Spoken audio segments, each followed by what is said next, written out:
Hey Dave, what's going on?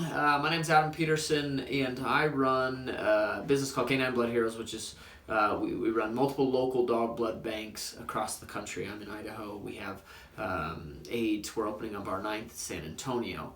And the way that it works is that we open up an in-house blood bank in emergency hospitals, so they get the benefit of the in-house blood bank without having to manage all the little parts and pieces of that. We take care of that stuff. Question is, obviously we need local employees. We use these local employees to help us draw blood and process blood and that sort of thing. But one of the struggles that we run into is with reliability and longevity with some of those employees that we struggle with that. So my question is, what should we be looking for? What traits or characteristics or that kind of thing should we be looking for as we do long distance hiring and long distance management of these employees so that we aren't struggling so much with the reliability and longevity. Thanks, Dave. Appreciate it. Hey Adam, thank you so much for your question. And first of all, total respect for what you're doing, brother. Love that. It's really cool that you're doing something that's going to help and save a lot of dogs' lives. Getting blood is just like getting blood from a stone often when you've got to get donors in and whatever. So really cool to see you doing that. Now your question's a great one. Sounds like you've got technicians that are going to go in, draw blood. What I don't get from your question is whether they're qualified veterinary staff. My guess is that they're probably technician level. And it's a great question. So they're working at range, they're working at difference. This is a scalable business model, for want of a better phrase. So you're going to have people who are not under one roof, as it were, in a practice in a more traditional setting, and it's a repetitive. Low skill is not the right way of describing it, but it's a frequently performed process, and there's not a huge amount of variety in those processes. So I'm going to guess, selecting a donor, withdrawing that blood, storing the blood properly, typing the blood, categorizing it, stock rotation. Those sound like the sorts of tasks you're going to be working with. So heavily process driven. So here's the thing. You ask a question about what about reliability and longevity of staff. And so this comes down to, all recruitment starts by building out what we call an avatar. So you build out the description of the ideal person that's going to do this job. So you want to start with what are their values, and they should align with what are your values. That's one of the ways that you build reliability. So if you've got a value of punctuality, reliability, showing up, then those people are more likely to do that. So you want to write those things down in your person specification. Then you want to move on to your probably your more technical skills. So what is it you're going to actually require somebody to do? That is, be able to perform venipuncture and calculate, work with numbers, work with pet owners, so some social skills. And so that's an important part of it. And then you've got to define, like, what are the working circumstances this person's going to be under. So they're going to be working independently, and in more isolation than other roles. They're not part of the clinic teams by the sound of it. And they're working remotely from a central management team within your business. So that person has to be capable of working independently.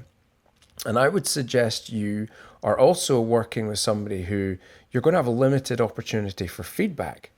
So you're probably looking for a personality profile that's comfortable working independently, that does not crave feedback all of the time. So they validate their performance, perhaps internally, or even better, by data. So people validate in one of three ways. They validate based on the feedback they receive from others. They validate based on their own perception of how they've done, so they just know. Or they validate based on the observations of the world around them. So did I do a good job drawing that blood sample?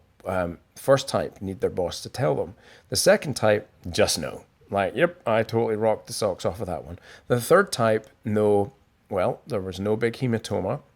The donor animal was comfortable and happy. The number, the volume, the quantum of blood we drew was accurate and correct. There were no clots, and we typed it within the time frame. The data one is clearly the best one to be shooting for. So you want to this starts to get into the land of understanding profiling and personality types. And that unfortunately is not an overnight thing to learn, but it's a super critical thing for you to learn, to have that very clear person specification. And then everything flows from that.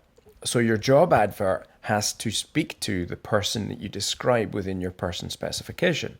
And your role obviously has to reflect what's in the job advert, which it should do if you've written a good person specification.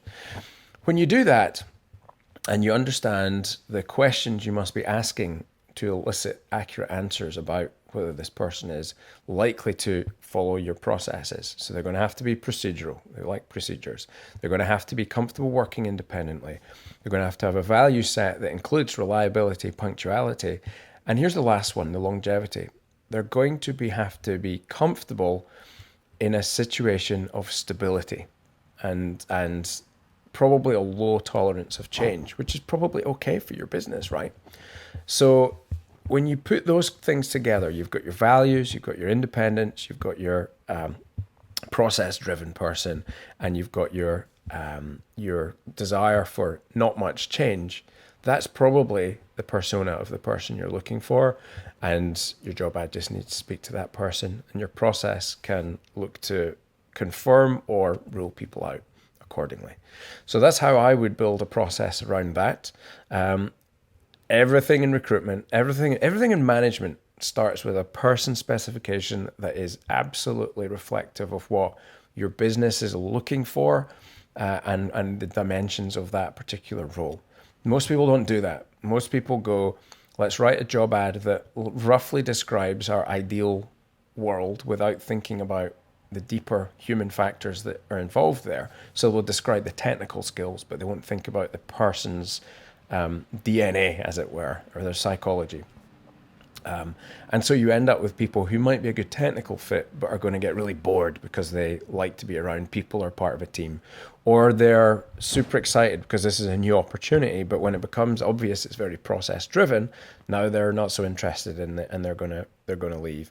Or that punctuality isn't their driving value, freedom is, and so they'll show up roughly when they want to show up. All of these combinations of things and many, many more will show up in your day-to-day work if you don't think about them beforehand. The old phrase that pops into my brain is kind of recruit in haste, repent in leisure, or repent the rest of your business working relationship.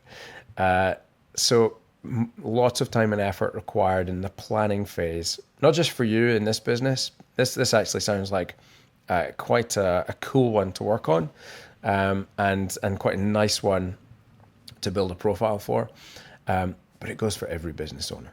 So there you go, Adam. I hope that's a useful answer for you. And yeah, if you guys like to know more about recruitment and how to do that, don't forget to check out the VetX International website. There's articles on hiring, recruitment. Like from time to time, I'll do webinars and things like that. So, check those things out as well. All right, guys, till next time. Thank you very much for tuning in. Be safe, be well, and be happy.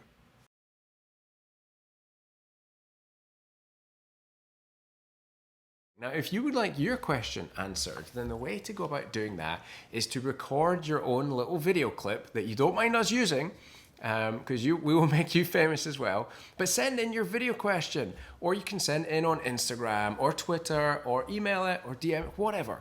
Send your question in. It's got to be about veterinary business, veterinary life, your career, what's going on with you. But ask a question that you think I can add some value back for you, and I would love to give you an answer on this show. And if you do send it in and we use your question, you'll receive a signed copy of So You're a Vet Now What, and my eternal gratitude and some notoriety by being on the show. So don't be shy, step up and send in your questions. Thanks for listening or watching. Be safe, be well, be happy. Dr. Dave, out.